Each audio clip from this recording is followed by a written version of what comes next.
We're in the no-flop zone, taking time out. Glad you could join us. I'm Boti Nagy, your host, and my co-host is the coach, Joey Wright. Today on the show, we're going to talk about who can win the championship, the NBL championship from here, who we think can, who we think can't.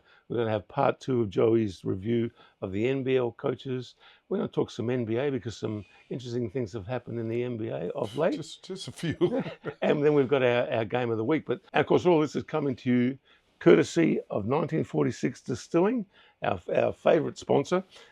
This week I've even got a little bit of Fever Tree Tonic because Joey's been talking about it. We're going to maybe have a little toast later to our failure last week with the Sydney-Perth game. Sydney-Perth game, exactly. But let's talk about these teams because I've seen a lot on social media where various commentators are saying, only Illawarra, Melbourne, South East Melbourne and Perth can win, Perth can win. Sydney, Adelaide out of the equation. Mm-hmm. Personally, I think there's only 2 teams in it. And it's Illawarra and Melbourne. Oh, I think right now it's going to be more. I mean, Phoenix might have something to say about this. They're legitimate. Like, they're out there playing some really good basketball. Perth always rises during finals. So they may, you got Cotton. Anything can happen if you got Cotton. Mm-hmm. He might go for 70 one night. So I think it's still open. I don't think it's that easy to just say one team can win it. But Illawarra, to me, they've been the best team all year, and right now I'll just go with them as a favorite. Yeah, see, where I'm looking at a South East Melbourne, and not counting them, is simply for 2 reasons. One, in the last few weeks, we've seen that they have real difficulty holding on to a lead. They lost to Sydney when they had them on toast. Mm-hmm. They lost to Perth when they had them on toast. Almost lost to Adelaide. Listen to the 2 teams you're talking about. Yeah, they're going to come back. Sydney and Perth. They're good teams. Well, we're talking about who can win the back. Who's going to win the championship? I'm talking about if you can't beat them in those scenarios. They did beat Well, they didn't. They lost to Sydney and Perth. They eventually got over the top of Adelaide, who, as we'll discuss later, there's big question marks over. So that's. I don't like him in a close finish because I think Nathan Sobey will screw it up. I'm sorry, but he can win it for you or he can lose it for you, and it's going to be one or the other.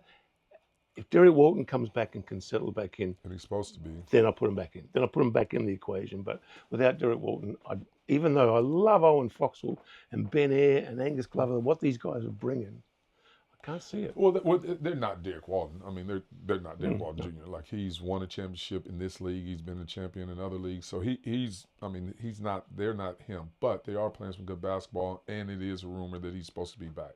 So if he can get back out there before the end of the year, they probably just need to get through one round and then, buy him some more time, a couple weeks. But see, I'm about trust. Can you trust a team? Like, I can trust Illawarra. I know what I'm going to get from Illawarra. I'm pretty sure what I'm going to get from Melbourne. Even with all those veterans, they're getting old. This is their last shot in the locker. They're going to have to change that team next season. So I like those 2, but I don't trust South East Melbourne for the reasons I've just said. I don't trust Perth. I don't trust Sydney. I don't trust Adelaide. That's why I think there's only 2, maybe 3 in it. Well, all of them have their little ugly head that can reel. I mean, Illawarra's lost to Cairns twice in a row. Like that, I mean, all of them got that happened. And it's not just them being, dropping. The league is really good. So, it's some teams going to play better basketball in the night. If I was a gambling man, I'm going with Illawarra. Yeah. But, I do think it's other teams capable. You look at what Adelaide did in 2002 when that team wasn't supposed to win a championship. No, it certainly wasn't. But I'm looking at this Adelaide team, and its last weekend was absolutely abysmal compared to the previous one where it was magnificent, and Perth was the opposite. Perth was terrible 2 weeks ago, and back in, they looked like a champion the way they flogged Sydney. That 7-point final margin really flattered the Kings. In any great program, you have to have talent, and you have to have culture, and you have to have direction, okay? Adelaide wavers on all of that. So it just wavers too much for a team of that talent. I mean, I know a lot of people's going to have things to say about, Adelaide and this and that, but that team, the talent based on that team, I feel like is a championship team. Like, it's some really good players out there, but we do see Kendrick Davis being a young point guard and kind of resorting back to that bad body language that we had before. We saw that in the last couple games. Yeah. It was atrocious. Just the feel of the team, whatever happened in between being very successful and to losing to Brisbane affected the team. You mentioned to me on the weekend, did you see Kendrick Davis's cryptic social media post? Yeah. I hadn't. What did it say? Well, he just said that if he said he let in, if this was his last game in Adelaide, he wanted to thank the fans. And So that was against Brisbane. that was before the Brisbane. Game. So I think it was actually on the same day as maybe the Brisbane game. So in that, what I hear, the underlying hearing that, we're thinking about losing. Like, you don't come out and think about that being your last game. If anything, hey fans, I want to thank y'all. You guys have been great. We'll be back. We'll see you guys in the finals. Yeah. Yeah. So, you got to hopefully win a game on the road and then get back here and win a game, and I'll see you here. But I think he was just trying to be, congratulatory towards the Adelaide fans. Okay. But it just, the way it was written in undertones, a lot of people read it differently. The Sydney-Perth game, Jalen Adams, he was just not interested in playing that game. Quick fouls. I mean, I don't even know how many minutes he played. It wasn't many. He fouled out in record time, and his fourth and fifth fouls were just didn't want to be there. That's right. That's it. Yeah. Look, the funny thing is, these guys think that coaches can't tell what they're thinking in your head. Players, let me tell you something. Whatever you're thinking in your head, a great coach knows it. So don't think you can walk in there and change your body language and look different and crack a joke, and he ain't gonna figure it out. A great coach knows what you're thinking. All right, and I can watch Jalen Adams and see what he's thinking. Get me out of here. This ain't me. I don't want to be in here. Let me get out of here. Deal with Cotton. Let me get out of here, and then I can get home a little bit earlier. Man, let me get back for the festivals, whatever it may be. Okay, well, we're talking about great coaches. Let's go to part 2 of your coaches' summaries. We'll start with 6th place currently, Adelaide, which is Mike Wells. What's your take on him? Because I really do think that Jason Caddy's doing the coaching. Jason's going to make a hell of a coach, too. He is. He's going to make I'm really looking forward hell to of that. a coach. Yes. I am looking forward to it as well. He might be a little bit too much of a nice guy, but as far as his knowledge base, my God, I coached him, so I know how smart he is. But Mike Wells, I think this year has actually been up and down. Rookie coach. It's a lot going on and off the court. Once again, I preface all this. It's hard for me to judge a coach because I don't know what's going on in the locker room. I like the sets they run. I really like the sets they run. What sets? Oh, they run some good stuff. They run some good stuff. Those guys. The 1-on-5. Yeah, it's good. Those guys aren't getting those shots for no reason. They're one of the highest offensive output teams in the league. Like, they're getting those shots for a reason. They run good stuff. It's not bad stuff. Now, as any team that has great players, what you fall prey to is those great players saying, "Hey, I don't need that. I can do this on my own." That's any great team. That's any great team. But they know when to pull it back. And they need to know when to pull it back, and the coach needs to have the power and knowledge to pull them back. I don't know if that's been done. Ah, okay. Wow, Joey. Viewers, relax. Joey's getting a bit fired up. Okay, Scott. Let's talk Scott Roth at Tasmania. That's a success story of. Well, Scott Roth. It's hard to talk about a team that's underneath another team and say they've been better coached. But they've fallen prey to injuries, and probably should not have been there to even be talked about. To be honest with you, with what they had to go through at the beginning of the year, losing McVay, and but I think one issue I'd probably pick at them, the Ian Hummer import mix, like whoever picked that one. Yeah, Craig Sword before that wasn't that great. Last year, Marcus Lee was their 3rd import as a backup to Magnay. That was perfect. But I think even prior to that, their 3rd import was, I can't even remember who they were, but they were always a bit questionable. Well, it might just be money, Joe. I was going to say, that's what it comes down to. You're going to spend heavy on 2 imports, which all right, you're only going to have a little bit of imports. So then you just go try to get your role guy. But even with Ian Hummer, I think you could have got a better athletic role guy for that, which is what they usually get, a shot blocker, rebounder, dunker. Is usually what that spot would have been. With that guy, he's not doing any of that. So I think that one probably they messed up on that. But Scott Roth, great job. Okay. Justin Schueller, Brisbane. Up and down. I like some of the stuff they run. I like some of the sets they run. But overall, probably didn't get that team where they need to be and getting guys to play like they need to play when they're out there. Just putting them in situations to excel and be good. But, he's got Prey they're rolling, so that's been good. Okay. But overall, yeah. Petteri Koponen from New Zealand. How do you think he's done? You are so kind to these guys. Geez, last week, some of the things he said, Justin Tatum doesn't have an issue. I'm sitting there going, okay, fine, you're talking, I'm listening. But if he doesn't have an issue with his temper and getting caught up with the officiating, I'm not here. Like when they lost to Melbourne United in that overtime game in Wollongong, when they were cheated, they were cheated. But like for the next few weeks, he went off the boil in terms of he was really focused on the refs. And his team is so united with him, they went with him. And for the next few weeks, they were rubbish. Do you think that he has a temper or the people around him has a temper? What, Matty Flynn and Big Joe to take in? I'm not talking about them. I'm talking about them people deciding what's happened in the game. Let's look at this guy a little bit closer because of what happened last game.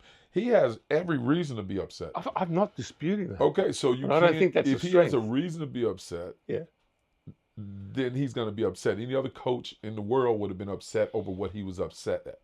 So the fact that he was upset probably has more to do with what's going on over there than him himself. Okay, but I'm saying that then filtered into the next game against Perth and the next game, and it took a couple of weeks before they actually, let's put this thing back on the tracks and focus on what we're doing. We're not this team that's sort of being dissed by the league. We're the team that said we're going to win the championship. Let's be that team, and then they got back on the rails again.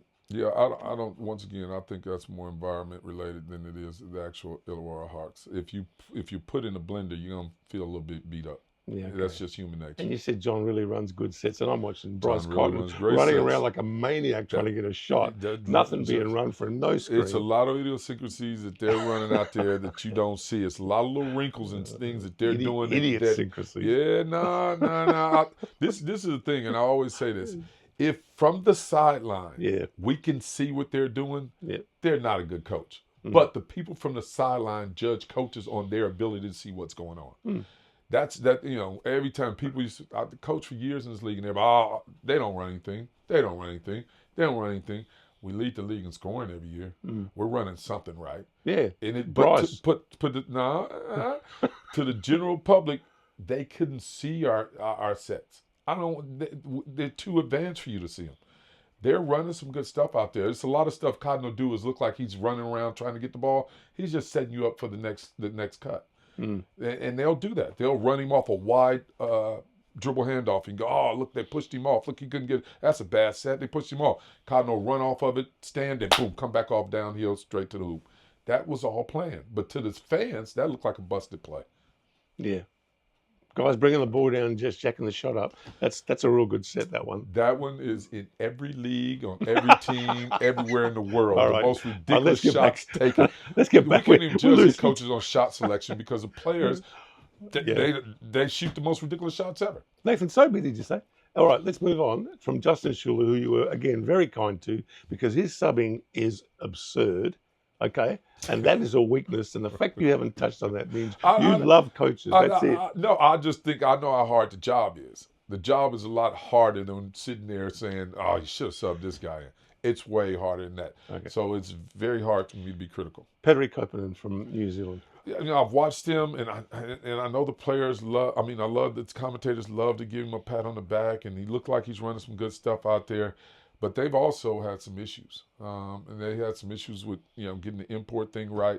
I thought they made some great adjustments to getting the big fella involved, but jury's still out. I don't think he did a terrible job. I think he's been handed some really tough issues with players coming in and out, and they have some big injuries as well. But he's done a good enough job to definitely keep his job. Adam Forde at Cairns. Adam's always fighting uphill battles. Seemed like he he can't keep a team on that on the floor for whatever reason. So they might get their S&C department a little knock on the door at the end of the year and say, why is all these guys sitting out? But they've had the last 2 years too many injuries. Those last 4 teams that we discussed, which are Tasmania, Brisbane, New Zealand, Cairns, you could say that on their night they could have won the championship with what they've done and what they've shown us. All 4 have been crippled by injuries, which is a fact, and you can't get away from that. No. So, all right. If you have those for 2 years, like Phoenix had, and like Cairns is having now, you start to look around and say, okay, why are we having this many injuries?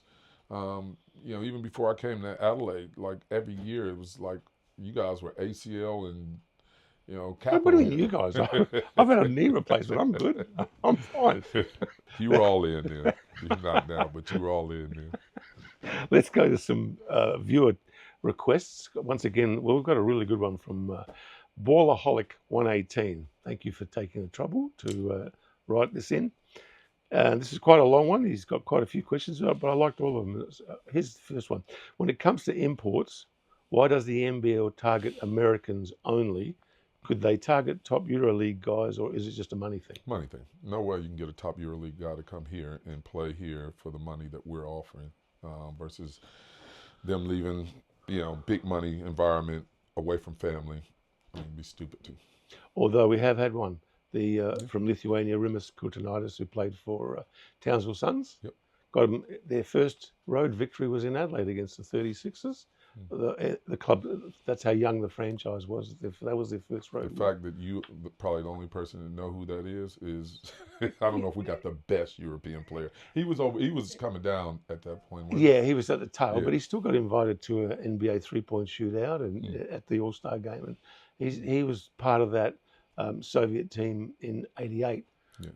That actually led to the creation of the Dream Team because they went all the way and won the gold medal. Yeah, but he was when he got here, he was done. Yeah, was still good. He But I think he just wanted to be. He had toured Australia. He toured Australia twice in '87, '88 with the Soviets. I think he liked it. Yeah. All right, back to your next question. When the NBL expands again, who would you appoint as coach? It's interesting. Could you name a team you'd like to see revived? And then there's a second part of that, and also a new destination you think an NBL team could be successful. So let's go first with where would you like to see a team revived, and who would be a good coach for that to kick it off? I would love to see Gold Coast. Yeah, I knew you'd say that. Same here. That's the first thought I had was Gold Coast. Well, yeah, it's an obvious place that people want to go. When I was there, it was growing into a basketball community. It was just becoming a basketball community. And I would say the Blaze had a lot to do with that becoming a basketball community. Now it's a basketball community. Yeah, it's inundated. It's one of the two biggest junior programs in Australia, in Queensland, in Gold Coast, and the Seahawks. It's a great place. It would be a great place to have a team now.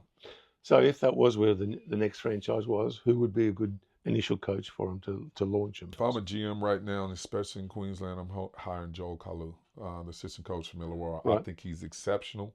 I've watched him closely. I always even tune in on the NBL 1 games and watch Mackay play because he runs such good stuff, and it's just great to watch his team. His players always enjoy themselves. He's a big part of what Illawarra Hawks is, and those players, playing together and knowing who they are. I think he has some prior relationships with even the Frawlings, but he would be my number one pick coming out, Joe Kalu. Excellent. Okay. And what about a new destination where you think an NBL team could be successful? Oh, I don't know Australia well enough. See, I focus in on Darwin. I don't know if Northern Territory has the money or the sponsorship or even the venue, but it doesn't have the venue. It does have the money. Right. I was surprised at the money that's in that community. It does have the money to support it, but I don't know if they have the venue. And when you talk about money, it's a difference in having people with the money enough to do it. You got to have a commercial backing that's want to be there as well. So they're the biggest commercial person is the government. So you'd have to get the government involved to make it work. And they usually do tip in. I mean, they tipped in on the Salties and got them started. So, I mean, we're talking about a new destination, so we're not saying Newcastle, Canberra, places that we've already been, Townsville. Darwin would probably be, I haven't thought of, but probably Darwin. Okay, here we go. Well, what do you think about Cairns? This is one that will fire up a few of my Cairns fans. I know they're community-based, but as an NBL fan, you get sick of hearing the same excuse about their money woes.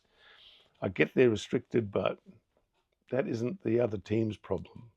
Every year, it's we don't have the money, can't replace players. Is it time for them to do what needs to be done so they can have the same money as the rest of the league, or just fold them up? Well, I don't think we can fold them up. I think they're a great asset to the league. Do too. I think the teams enjoy going up there and playing, even though it is a tough place to play. I mean, the reality of it is they don't have the money. Okay, they have enough money to show up with a roster. They have enough money if that roster stays completely healthy. They can play with anybody, Yeah, and I've seen they've it. shown that. It's just they don't have the insurance. You go to teams like Melbourne, they have 3 layers of insurance. Not only do they have enough money to have players to go 3 deep, if something happens to those 3, they can go get somebody else. So they have that checkbook. That's always tough to coach against. So that's why you hear it so much, because it is the reality of the situation. They just don't have the insurance that other teams have. I think we might have stopped short on Adam Forde in your coaches review. So mentioning Cairns just reminds me. Have you got a? Did you have something? Boti loves making me judge coaches. He loves it because he know I hate doing it. This was So a you're viewer question back 2 on weeks the ago. Cairns. No, seriously. Adam Forde's done an unbelievably great job. He's had some injuries this year, and that's the reality of it. Okay. See, the thing with Forde is, I think he does a great job of getting the best out of the players, because the players that eventually leave for more money. There's only one that I can think of, and that's Kouatnoi this year, that is now doing better than he did under 40. Keanu Pinder, is he better? No, because when he was under 40, he was in MVP conversations. Bull Qual, like you just go through, and they were better under his coaching. Be careful with that, though. Yeah. They're leaving a team where they were featured and going to great teams with more money where they're not featured. So they're not going to have the careers at other places that they have at Cairns, because at Cairns they're featured. They don't have that insurance I'm talking about. So if they play bad on the night, they're still out there on the floor to get their rhythm back for the next game. If they play bad at Sydney, sit the bench. If you play bad at Perth, sit the bench. You have insurance. So a lot of times it's not just about them going there and playing level. They're just not featured in those systems. They see how we segued that coach description back into what the problems are at Cairns. That was very well done.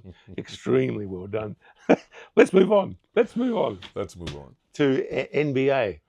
Okay, now there's been some stuff happening in the NBA. Let's talk about the big trade to Los Angeles of Patty Mills, who's gone from Utah. They've traded him to the Clippers, where he rejoins players like Kawhi Leonard and James Harden that he's played with in the past. Is Patty on the way out of the NBA? No, for sure. I mean, he's on the way out of the NBA, and there's no reason why that's a bad thing or it should be frowned upon. The fact that he's played as long as he's played and played as many games as he's played has been phenomenal. Everybody got to know Jordan ain't playing no more. So Patty's about time for him to sit it down. If he came back to Australia and he'd still have another couple of years, where would you see him? I know he played with Melbourne Tigers back during the I think he struggled. lockout season. I think he struggled. Really? Yeah.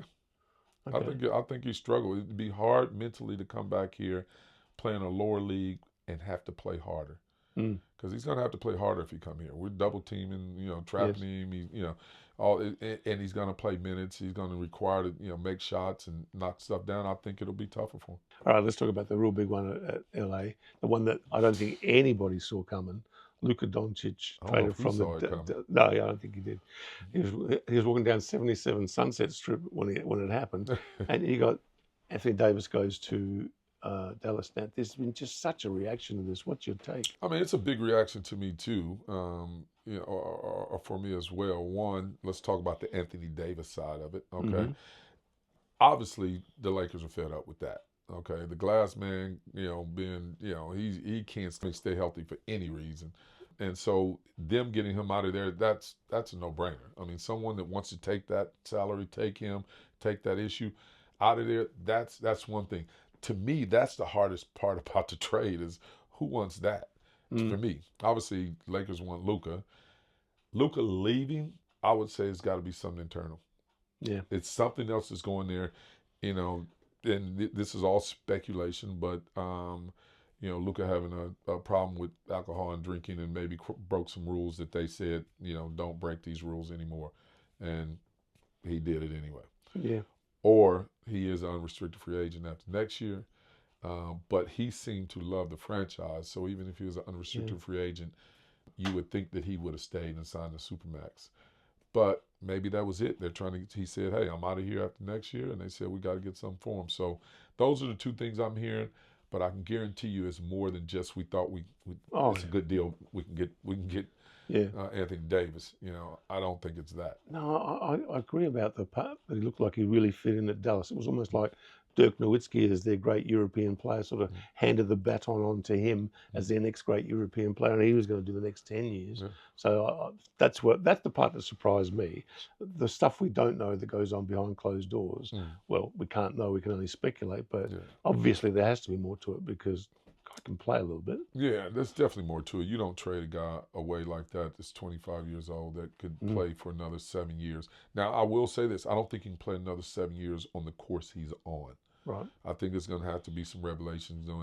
You look at Luka. We know that that's not a athletic, fit body that is prepared, insanely for this upcoming season. That look like a guy that knows he's good enough to play with that body. Would you have liked to have played with him in your prime time as a player? So would you have liked him as a teammate? Not even a little bit. Yeah. It would have driven me up a wall. Let me dribble 37 times, and if I can't do something in 37 dribbles, you do something in 2 because the shot clock's about to go off. Yeah. No, that wouldn't be fun for me. No. Me and Luka probably wouldn't have got along. I would have got traded and cut because he wasn't going nowhere. Okay, the last thing I wanted to talk to you about on the NBA was I just saw Adam Silver, the commissioner, praising the 10-minute quarters of FIBA and saying that 10-minute quarters is, the game's punchier or whatever, et cetera, et cetera. FIBA does it. Other leagues around the world do it. It just seems an odd thing to say at a time when their viewership is down and there are problems to sort of say maybe 10 minutes, just to put that on the agenda so that people start talking about it. I found that very interesting. I found it very interesting as well because the NBA make a lot of money out of timeouts and extended time and games, commercials on this end, that end, and in the middle. To take, time out of the game, or you going to take those 10-minute quarters out, are you still selling that advertising? Because I think they wouldn't compromise that. Like, what's going to happen with that part of it? And I think that financial decision is going to be, it's going to tell the tale whether it's 10 minutes or 12 minutes. I don't think it's going to come down to we want to follow FIBA rules. Is this going to make us more money or lose us more money? Yeah, interesting, because in contrast to that, James Bowman from Sydney, who's been a long time part of the NBL, not so much anymore, but he's floated that we should go back to 12-minute quarters in Australia because the guys that are DPs and that extra couple of minutes means you can get them into the game, which you can't now for a development. What do you think? I loved it. I mean, I coached doing both periods, the 12 and the 10. I'd much prefer the 12. You're going to get your true winner, too. After a while, those are the extra minutes you start to, whoever's the best team figures it out over 12 minutes versus 10. Sometimes you can sneak it. But it did allow us to, have a 20-point margin and throw in a Chris Goulding, who was a young kid at the time, or Adam Gibson was a young kid, or Jason Kadee, who was a young kid. Throw them in and get them some minutes. I think it definitely helps. And it makes for just a better atmosphere. Problem I see with that now, though, is with the NBL rules requiring percentage, overall points percentage, where your winning margin becomes important. So that when you're 20 up and you're quite happy to put some guys on because you're going to win by 12 or 10, you're going to get the win because it used to be head to head. But remember, you're playing a team longer that you're better than, so your margin at the end of that is going to be greater. So now instead of winning by 6 points and playing your main guys, you still win by 16 points, but you could have won by 22 points. Right. So it's still a little play in there. But I see what you're saying. But I still think it'd be a really, really good thing to do is to go back to the 12 minutes. But the big problem is now because we are a team, we're paying for the production and the production's being paid for. Extra 8 minutes is a lot of money. Yeah. A lot of money. Right now, keeping those games compact and tight and keeping them under 2 hours, it helps the NBL. So I doubt if they do it because it'd be a big money thing. Back when those games weren't on TV, it didn't matter if you went over a couple extra minutes. Now it is, it's a big deal. Okay, lastly on the NBA, I don't know if you saw it, but when Joe Ingles, Minnesota Timberwolves were in Utah, the crowd started to chant to get him on the floor. And then when the coach called his name and he stood up, they went absolutely crazy. Yeah. And as he walked up to get on the floor, the crowd was just chanting Joe. I mean, it was very emotional time for him. I mean, obviously he is very much at the tail end. Can you see him coming back? And if so, where? Same thing. If he came back, it'll be in a Melbourne team, but I think it'd be the same thing as Patty. If he comes back here right now and plays at his age, it's going to be too hard for him. Meaning that why should he exert that much energy to get something sportsman-less like that? Being involved in the NBL, being involved in the NBA, a little bit different. So I don't think he'd come back here mentally, could adjust to that. I got to play harder now, and I got to sit down and play D, and people are isolating me, and no one's giving me the respect as an NBA player.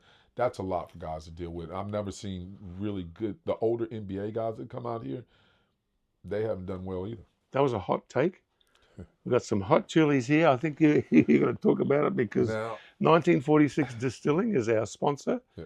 And honestly, we love this product. Honestly, we love it, and we actually drink it and use it, and you guys really should give it a shot because, a lot of people get here and talk about alcohol, but this stuff is distilled at a level that not most of the alcohol that we're drinking is, because it costs too much to have this. But the other night, I took your chilies. I made up some chili crabs caught down at the pier and brought to me by Adam Doyle. Adam Doyle brought me some crabs over, and I made some chili crab with it and poured this vodka here with a little ginger beer and lemon. And man, I had a good drink there. Okay. Really good drink, a little ginger beer. I'm gonna give you a little try.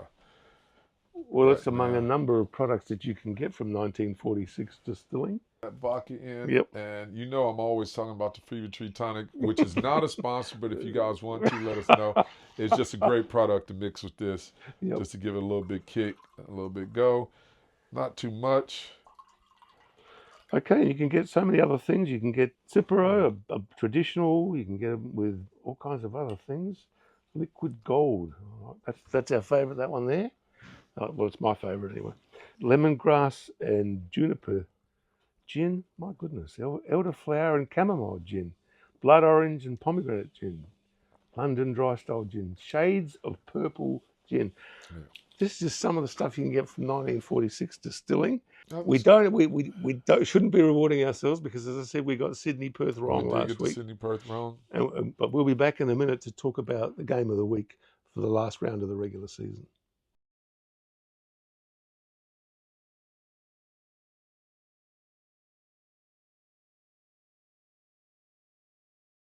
Welcome back. We've got the last round of the regular season, and there's some good games there. Illawarra, Sydney, Perth, Adelaide, influential in what might happen.